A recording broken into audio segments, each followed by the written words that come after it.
Hi, this is Giles Obeck, and welcome to my Talking Guitar podcast featuring part two of Joe Satriani's first nationally published interview.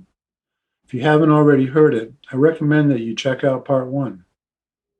If you've already heard part one, you'll notice that part two has more background noise. This is because it was done on a working day for Joe and his engineer slash producer, John Cuniberti, who were in the process of mixing Joe's new song, The Crush of Love, on the day we met.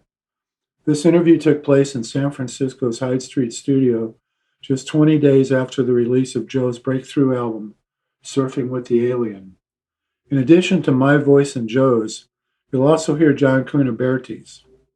Guitar player and magazine staff photographer Jon Sievert was also present during part of this interview, and you can hear his camera clicks and his voice when he chimes in after Joe and I joke about putting a whammy into an old Martin acoustic guitar. If you're into Joe's playing and recording techniques, this interview is a veritable goldmine of info. We hope you enjoy it.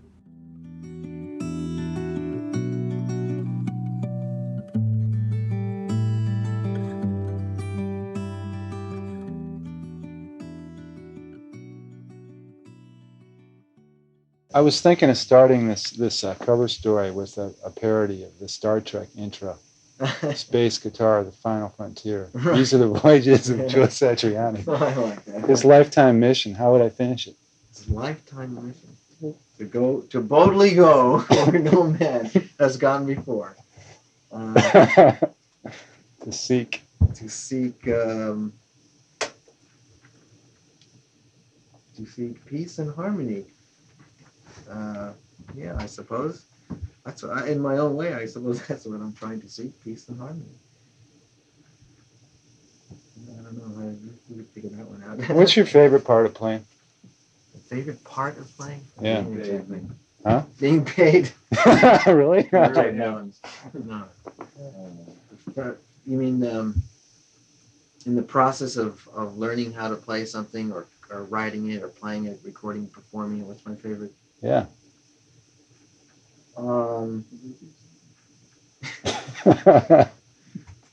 He's taking this, John. Be careful what you say. We'll make this conversation a sound when page. I finally write it, the first time I write it, the thrill of hearing it, the thrill of hearing myself play something that seems to have come from within, without sounding spacey. It's kind of like where it comes from. I don't know what, but it seems like it's something that has to come out. And then when I finally hear it, it's an unbelievable experience. And then it's only probably the only close second to that is probably playing it live and seeing people really like it. You mean hearing it after it's been taped? Yeah, or just sitting there playing it and saying to myself, oh my God, that's it. That's it, And then it fades, after you perfect it and you start to worry about, well, how am I going to record it now? Because in my head, it sounds completely different. How much, when you first start imagining a song or finding it on the guitar, how much of the final product can you hear when it starts out? That varies, differs from song to song. Have any come to you fully realized? Yes. Songs like Brother John and Headless Horseman, Riding at Night.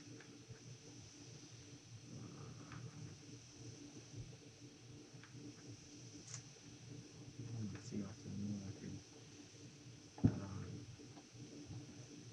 record. Satch Boogie was pretty much when I clicked on the idea of how I wanted the song to go, I knew exactly what it was going to sound like. And of course, John kicked in an extra couple of, I don't know, he beefed it up quite a bit. He took it. Sometimes I come in with an idea that I think is really heavy, and I'll show it to John, and he'll really click with it, and he'll take it to the next logical dimension, that will exceed my expectations. Where did the idea in the middle of Satch Boogie come from? Did everyone quiets down and then you did that unusual solo? it just The seemed controversial. the controversial section. Boy, oh boy, we'll never. We have people sending us tapes that have it cut out, suggesting this would be a good edit. Oh no. And you know, we did that when we did our first mix Yeah. of that for just a sampler for Relativity. We actually had 3 mixes where the entire track was flanged during that middle part, Really? where just the guitars were flanged and the nonlinear reverbs were on the kick and snare, and then where the entire part was missing. And Which version got on the record? Another one altogether? another one altogether that had the entire solo in the middle. Was that a left-hand finger tapping solo? A 2-handed piece. Oh, I see. Pretty conventional as Right. far as physically. Right. Although the chord pattern is very unusual, and it works off the pitch axis idea where the A is the constant note, but all these chords change around. Yeah.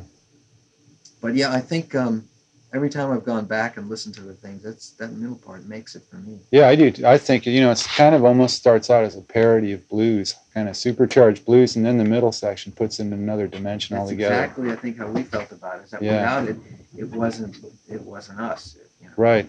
It wasn't Surfing with the Alien record. It was just Yeah. a blues, a boogie, and we didn't think that we were mocking it. We just thought that now hear this, Yeah.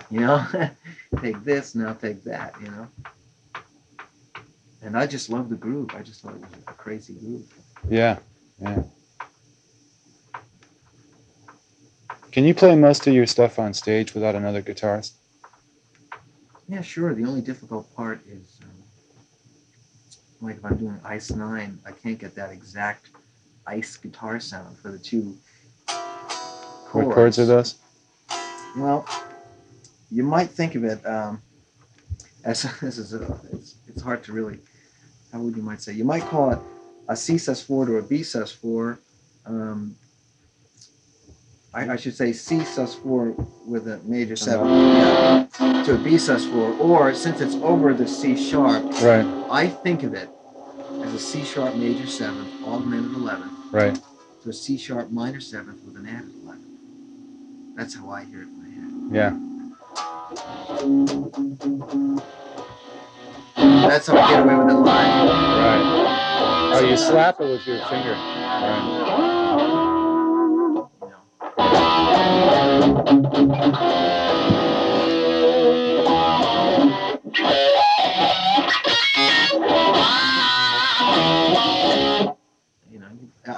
We just open the whole song up. Yeah. Play. You guys ready? The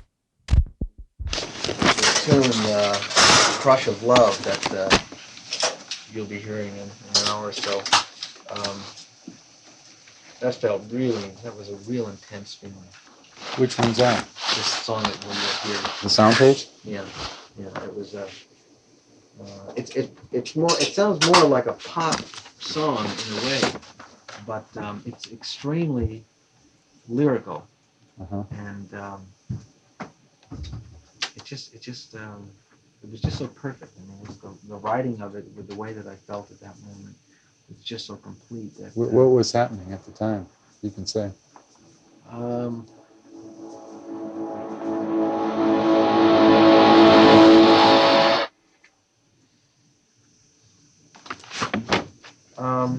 Excuse me. At the time. I remember. It was one of those situations where I was sort of feeding off of a very simple emotion, and I kind of blew it up into something that it wasn't on purpose, just to really feel it, And I think it had to do with. We had finished doing surfing, and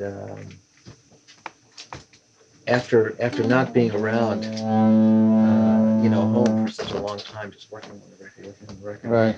and so finally I get to be home, and my wife had a very intense work schedule at the time, and so it was just one of those nights where I really wished that we were together. Right.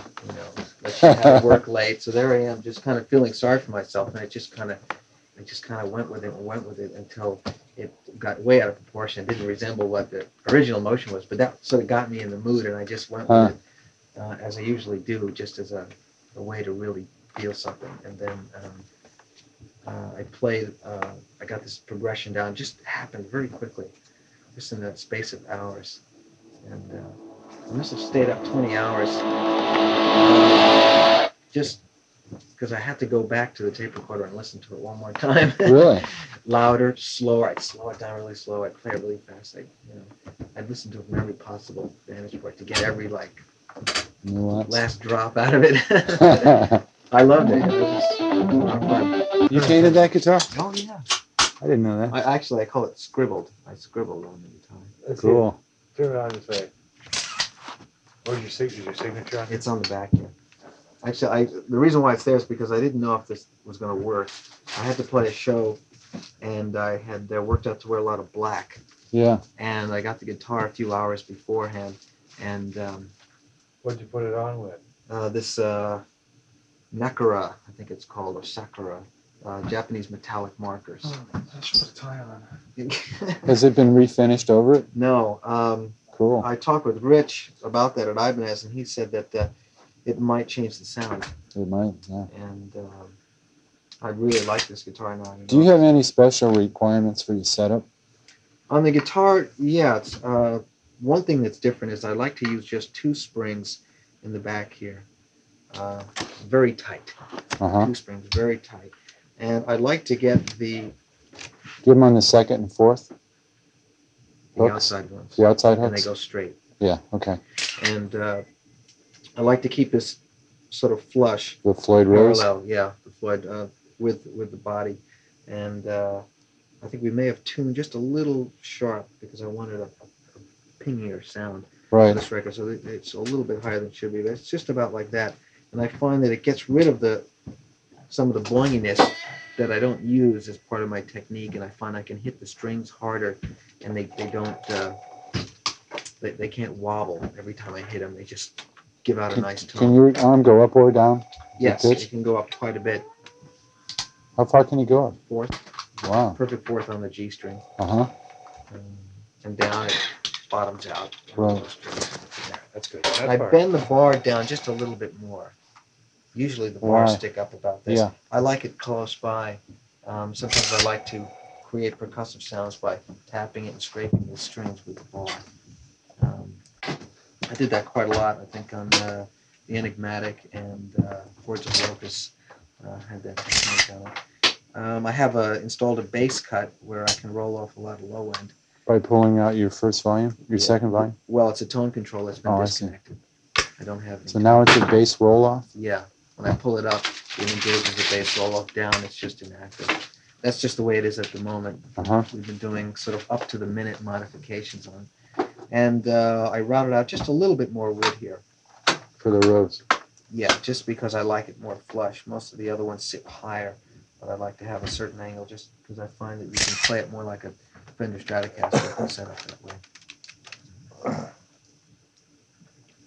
That's about it, though. I like a 1 5/8 neck and curve, pretty much like a 60s, early 60s Fender Stratocaster neck. Uh-huh. I don't like high frets. I like them quite low, so I can apply different kinds of pressure to the strings to get different tone qualities out, to get nuance of intonation. You know, if I want something to sound a little flat, if I want it to sound sad, I can kind of do that to it, you know. And if I want it a little bit more, what would you call it, anxious sounding or cocky sounding, then I can play with it to pull it back a little better, you know. Right.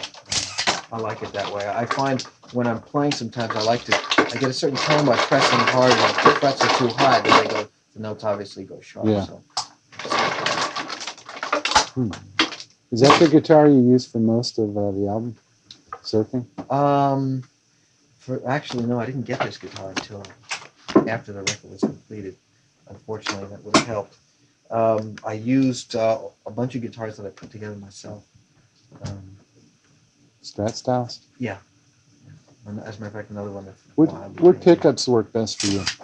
These DiMarzios, I have a fondness for too many Marcia pickups. Oh yeah. I have so many guitars with the Marcia pickups in them. They're all different. This one that has got Al Di Meola in the neck position. I'm not sure exactly which one. Perhaps maybe it's an older Al Di Meola neck. And I believe this is a Pro 151, they call it. And, yeah, this is. We did some shows in Japan recently, and it was wonderful. Just Didn't you really use that at the Limelight? in New York? What about in Chicago? Perhaps with different pickups in them, and it wasn't painted. I may have Yeah. just picked it up for a couple of songs or something.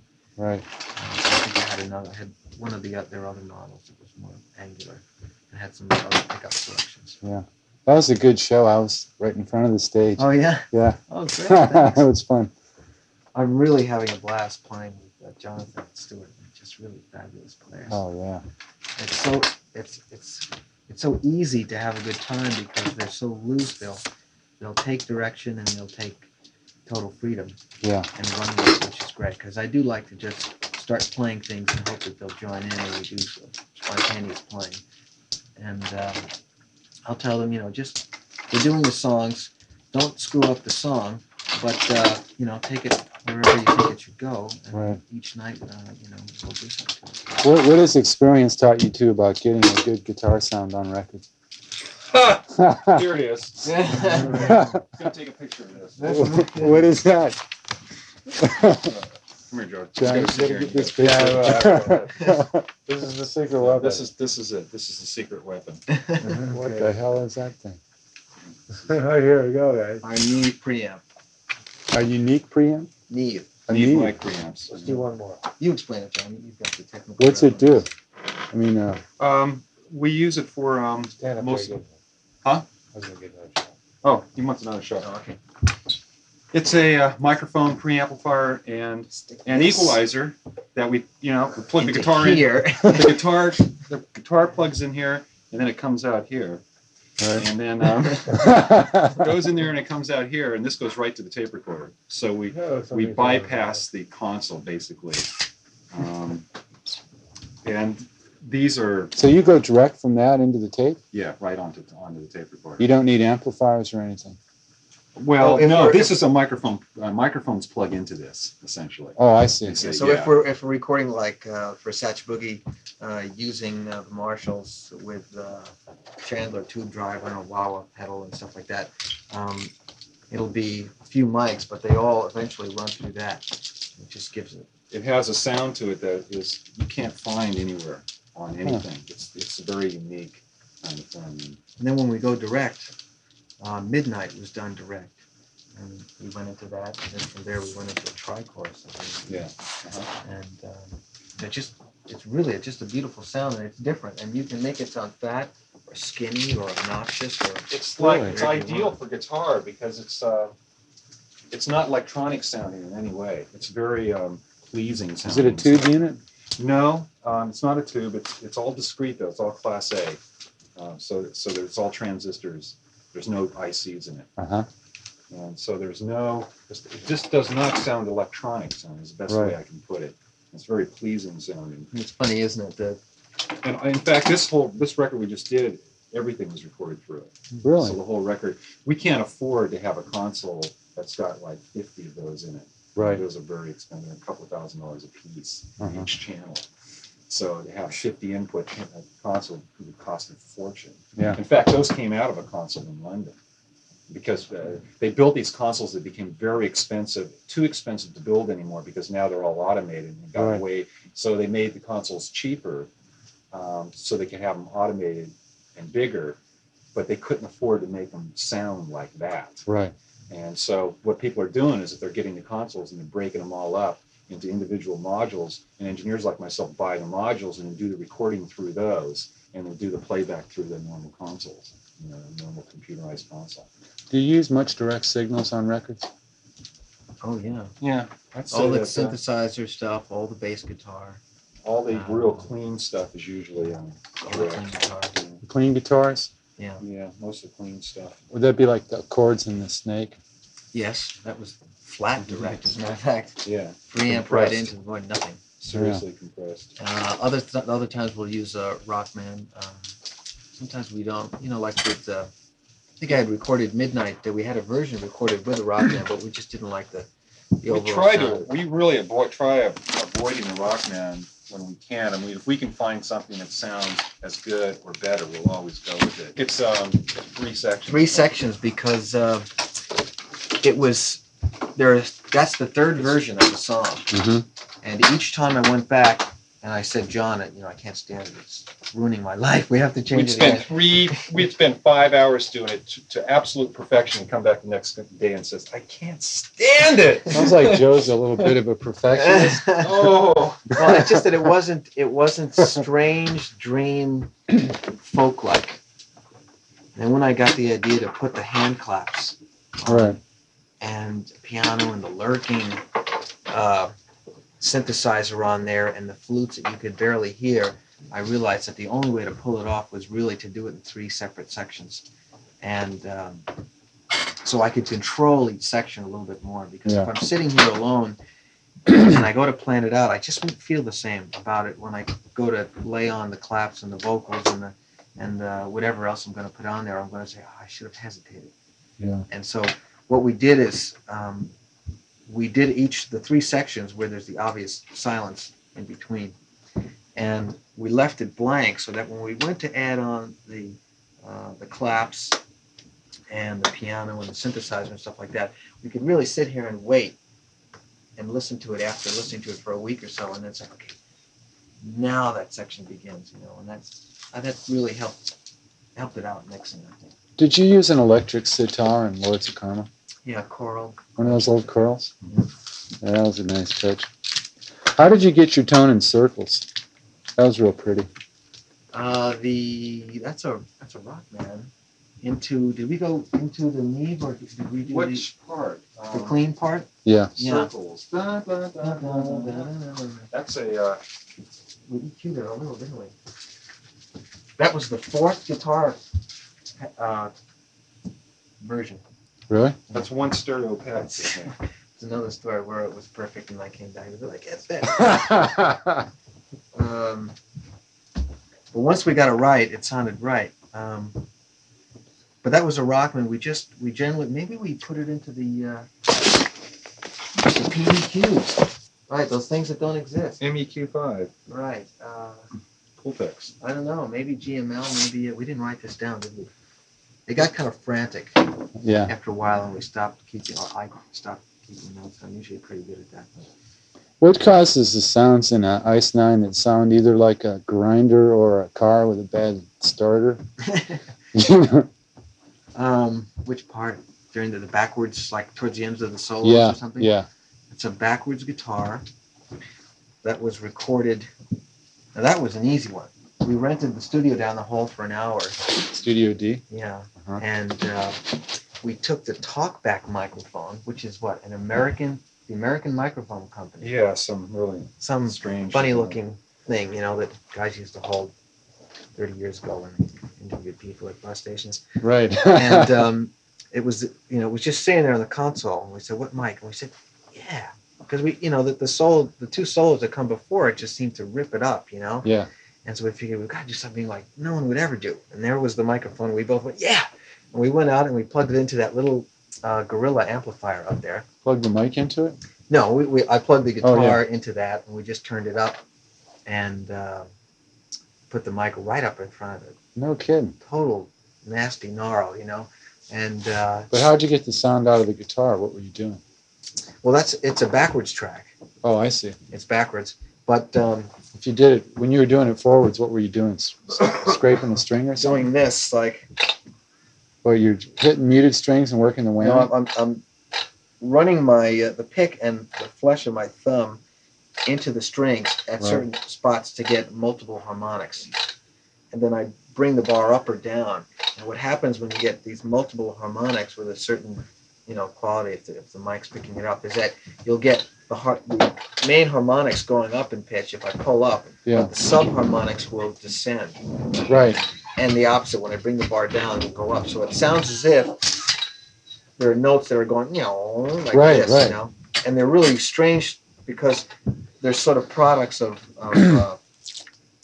overtones and undertones. If Yeah. that's a word. Yeah. You know, you really can't hear it. And then you run them backwards. And then there's a what do you call it? The lizard down the throat, something like that. What's that? That's where you're sliding On the G your string. finger up G, but you're pressing down almost the same rate down as the string. Oh, is with the ascending. whammy? Yeah, so it kind of stays the same. It goes, you know, Right. can't quite do it as well as the string. Now, in the snake, you had something that sounded again like a car that wouldn't turn over. There's a train sound, right? Aluminum foil, I think we Wait a used. minute. John, like get a this. shot of that. And then That is too weird. So you're pulling the G string off the over fingerboard, on top of the, bring it over on top of the Jeez. first Oh, two that's strings. and you rub it against the edge of the fret off the board? Actually, just yank it, Yeah. and it really sounds like a train in the distance. One of those the older trains that used to Right. blow out a number of tones. Right, so yeah. Here, let me get another lens on there. That is something. And then you can. What's the thing you did with tinfoil? That was just taking a little bit of it here and rubbing it to get the train chicka chicka chicka chicka chicka, and then as that was happening, chicka chicka chicka chicka, wow. Right. So you're holding the tinfoil with your right hand and rubbing that against the Yeah. strings above the Up and pickups? down, right? Yeah, just a little bit. Uh-huh. And then Now you did something with tapping wrenches on the pickup? that's right. Yeah, that What's, was. Let's see which section. That's actually come to think of it. Oh, it's not really good for tuning, but here. Yeah, I'm sure it isn't. It makes Get an that interesting for photo, you, but it's not too good for that. This is not recommended for your guitars at home, kids. Okay, we can do a couple of them. I always wanted to do a question in our questions columns on putting a whammy into a Martin, pre-war Martin. Freak all these old timers out. 0018 with a whammy bar. Pre-war. I'm surprised somebody hasn't done that. We can do it up. Acoustic You know what? whammy, you're right. How about like that? I've seen Gene Parsons put a bender in one. In an acoustic. Really, a B-string bender? Yeah. Wow. He's the guy that invented it, too, you know. Ah, The guy that was in the Birds. right, yeah. For Clarence. Why? Oh, that's funny. The tapping of the wrenches, I think that the only time I ever did that was on this little experimental record I did many years ago, where it was just all guitar. Yeah. And Is that a black cover? it was a white cover with black lettering, generic. Yeah, I wish I still It was had my generic copy. ahead of its time. I had a copy of that. You sent Really? one to us a long time ago. That's right, yeah. Yeah. I'll get you another copy. Oh, I'd I'm love sure to I have can one. find it out. Yeah, or That a was tape of real it. funny record. Very quirky. Some of your music seems to have its closest, maybe its only equivalent to my ears in some of the Steve Vai flexible stuff. Yeah, we share a certain sense of the absurd, Yeah. I guess, and but Did then you- at the same time, I think some of the most tender things I've ever heard out of any guitar player has been some of Steve's playing. You know, Yeah, absolutely. that energy, that intensity can go in any direction. Yeah. And it's frightening. I mean, it keeps getting more and more amazing. That's great. That's great. Definitely has the imagination, doesn't he? Has any of the Snake ever been used in film soundtracks? No.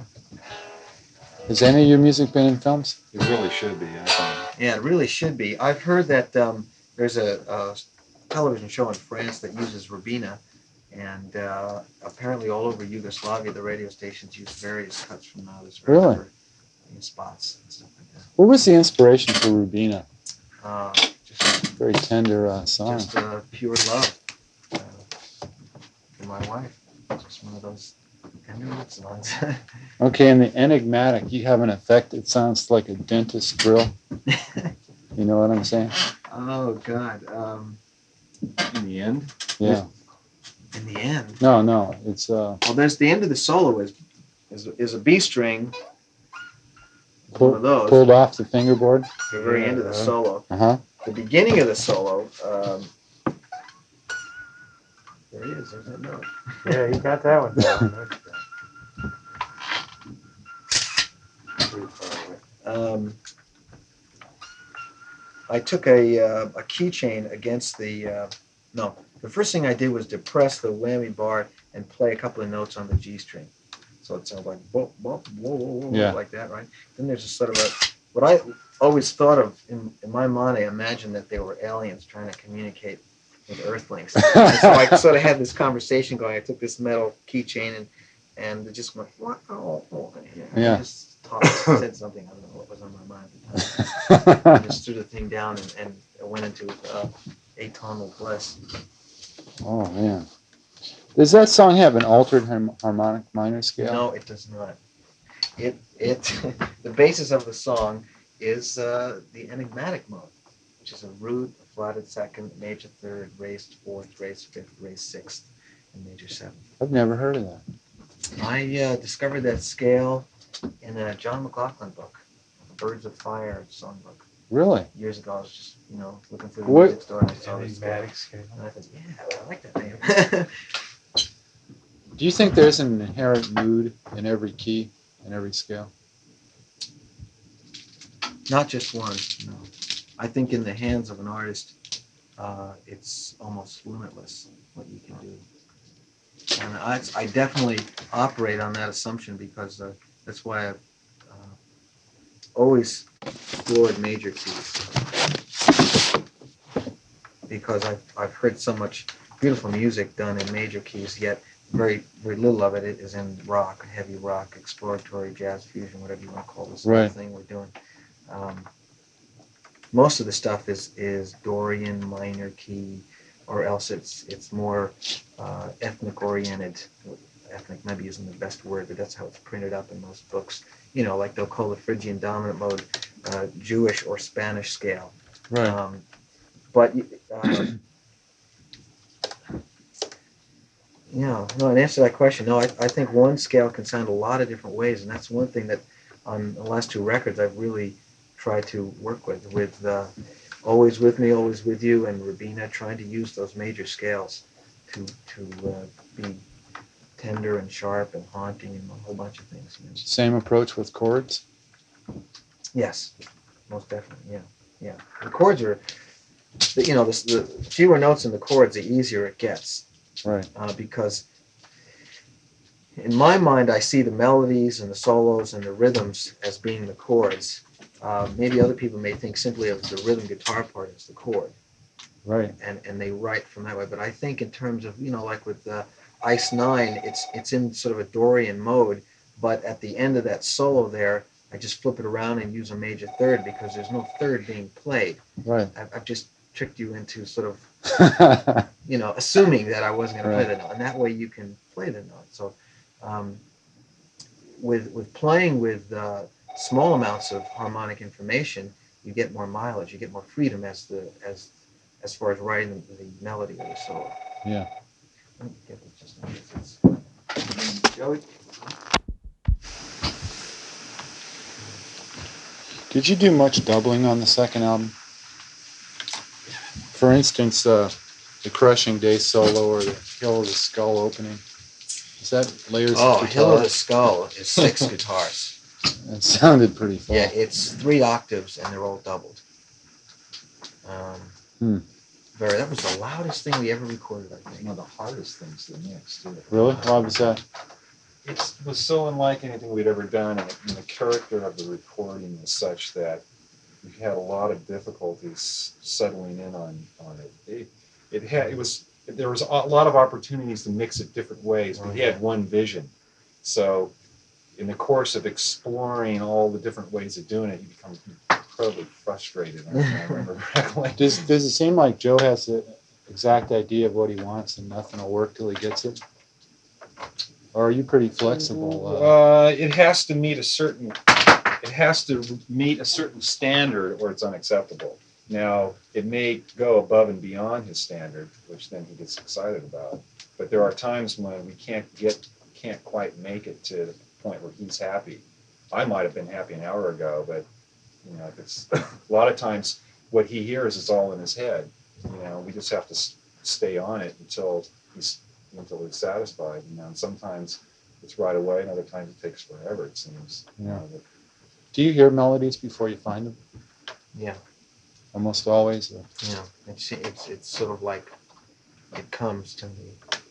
I Did- hear it being laid out as being pretty obvious. But I do spend quite a lot of time editing. Like for Always With Me, I edited the hell out of that one because it intrigued me how beautiful it was, and I wanted to I wanted the song to start with a melody, go into a slight improvisation, give a counter melody, go back to the original melody, do a little improvisation, go back to the melody. I wanted to be as cool as a sax player you see in a nice jazz club where there's a keyboard player, a piano player, bass player, and a drummer with brushes. And this guy just stands up with his sax. He plays the melody, he does the solo, he plays the melody, and the song's over. No big rush, no big Right. ego solo, no exploding things. You know what I mean? Yeah. I felt like, wow, wouldn't it be great just to play the song, and like that. So it took me a while to get all the little subtleties down to where I felt this was natural. This was not put on. It was actually just I had to find that sort of player in me, those sensibilities, and then figure out the technique. Like, how do you get notes to die out when you've got a lot of sustain, a lot of gain on your guitar? Right. It was hard, and we actually sat here for quite a while. I think we used the pull tech and maybe the GML in combination with a Marshall, the Chandler 2 driver, and the Rockman, just to get this particular technique to work, just so when I lifted my finger off, the note would die out, or if I kept it there, it would keep going. Right. And we played with how loud the monitor should be as I did the playing, because it had to be one long thing that was just one statement. Are recording solos one of the more difficult aspects of the recording process for you? Sometimes yes, sometimes no.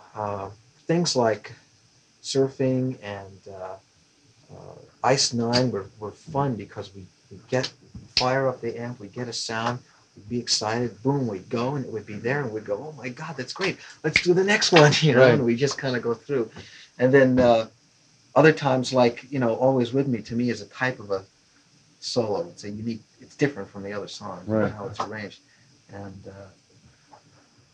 that took a lot of care. I mean, I didn't even start recording that until hours went by of us just playing little phrases, and me adjusting everything, getting to the point where, I can do those funny things with my fingers that I can't usually do. Right. So sometimes they come very quick. I mean, literally first takes, and other times it takes a long time to find it, and then all of a sudden, bam. Do you ever do splicing? Splicing of solos? Yeah, where you take No. like the first section. No, the only time we do splicing is when the two of us can't physically mix something. Yeah.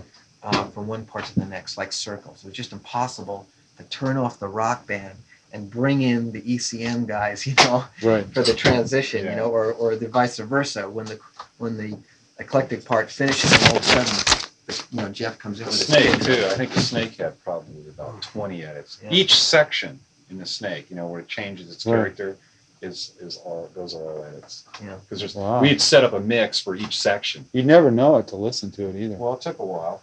The Amazing Blade, Yeah. right here. Blade. Yeah. Johnny Blade Cuniberti. Yeah, I've learned to love the Blade, especially when John's got it there, because he makes it makes sense, because there was no way we could ever mix those parts to go from double hammer-ons in mono to go to train sounds or mellotron imitations on the guitar and stereo, and and then all of a sudden clear guitar and funky bass. We just couldn't sit here and go flick Right. all at once. Surfing with the Alien had a whole lexicon of guitar tricks in there. The little fills. Oh Each yeah, one is something. that was a very fast, Yeah. quickly That done was song. quick. It was just like we were very excited. The guitar sounds all were just like right there. Thanks for having him send CDs of that album. Oh, Much you're welcome. appreciated. Yeah, Yeah. you get the full gnarl. Get old. We did. Did you record the second album any differently than the first? Had experience taught you anything? Yes. Yeah. Surfing with the Alien was recorded with Dolby SR noise reduction. And the first record didn't use any noise reduction whatsoever. Hell, we didn't know we were making a record when we made it. Yeah, and Really? that was a little Not really. Joe's credit card project. That's what it was. That's what I heard about. That's exactly what happened. I didn't actually even consider going through the humiliating process of sending it to record companies until I sent it to Steve, and Steve said, I'm going to send it to this guy, Cliff Cultreri. I know he's going to love it. So I said, Oh, Steve Vai? Yeah. Yeah. So Steve sent it to Cliff, and Cliff called me back and said, I do love it, it's really wild. I'm going to work it out. And Cliff got together with his record company, Relativity, and we worked it out. I gotta admire that, man. You must have a lot of dedication and a feeling that you're gonna make it to do an album on a credit card. It was a sign from God. I wanted to do a project, and they mailed it to me. Really? Just completely at random. Mr. Satriani, you have been selected because of your blank, blank, blank, blank, blank, No kidding. And I saw this little light bulb went off in my head. Have you ever had offers to play in a band, a major band, since you left Greg Kinn? Or is this something you'd consider doing? It's something I would consider doing, but I really would like to bring sort of the Joe Satriani live experience around the world once. Really? I would really like to. An instrumental band? Yeah, I would like to do that. If people are ready to see us really play, and just have a really good time and be very live, then I'm really into doing that. Do you feel competitive at all with other guitar players? No. Does it bother you to see less inventive players who've really gathered a lot of success in the professional arena? I mean, it must be hard to have that talent and not having an audience for it at the right time. Yeah, but it's like I think that it manifested itself in the band that he was in before, in Squares. Yeah. Where we felt that band should have gotten a recording deal, and at the same time we were hearing bands with far inferior.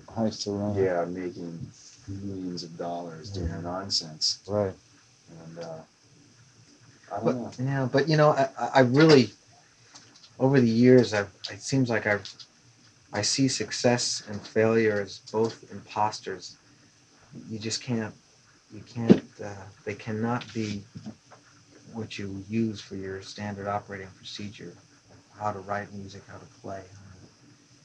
At least for me, What's important for you? The songs, the music, what I'm feeling, what I know that I'm not good if I really am not into what I'm playing. If I don't believe in what I'm playing, if I'm not excited about it, I couldn't come here for 12 hours a day and be inspired, Can you play all your repertoire cold, or do you have to be into the right mood to play certain pieces? Right now, I'm ready to play. I've been psyched for years to do this. Yeah. It really it gets a bit more aggressive live, most definitely. Oh yeah. People have told us that. I noticed that. And since when you saw us, it was our first or second time we've ever played together. We've never rehearsed, So the shows in Japan were a lot better because Jonathan and Stuart both had a little bit more time to see where, how they were going to think about the, Not of This Earth and Surfing with the Alien. It was complete for these dates, for when we played in Chicago and New York, the record really wasn't done, so they hadn't even heard it really. They just heard some rough mixes and stuff, Right. So I think live the stuff really opens up and becomes more interesting, and I'm always ready for that. It seems like I've got just an enormous burst of energy when we're about to go on. Really? Because I really want to get to all these songs. and they're always telling me, let's do this one. Yeah, let's do this one. And it's like, okay, but maybe we should have rehearsed it, because we're doing it as a three-piece. And, like if we go to do Echo, you don't have a piano player there or a Nashville tuned guitar to strum some of the ambient things. Right. But Stuart's really good at covering that ground. Can you give suggestions for unorthodox approaches to guitar? Things they can do to open up sounds? Yeah.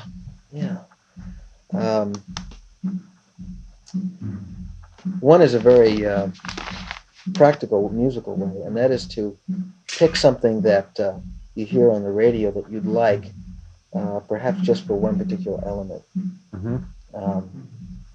Like if a guitar player is more of a heavy rock player, but he's wondering about blues or soul, or how these players feel the soul element, to get a tape recorder, get a 4-track. Yeah. I think this helps a lot because we're in the age of recording, and that's how people their sound is built around their records, not so much their live performances, Right. their lasting impressions. So put down a mock soul piece and retain your personality, but try to go with the track, and then pick out lots of different things. I just use those two different styles as an example, and it's similar to, someone who plays, b-boy music or stuff like that, wanting to, get involved with stuff that he hears, let's say a Ralph Towner play, or maybe some thrash band, or something that he's heard, let's say Possessed doing something, where the whole band is just really killing a really speed groove. The thing to do is just to set up a little parameter, a little fake song, and just work on it until you find your own voice in that particular form of music that will be at first maybe a little unusual, but eventually once you make an association with it, that's your approach to it. So it's not like what was the old phrase, copying a feel. It's you know what I mean, if I can use it that way. It's more of just sort of finding out how you can find a personal voice through all styles, because it's music. You have to think of it simply as just music.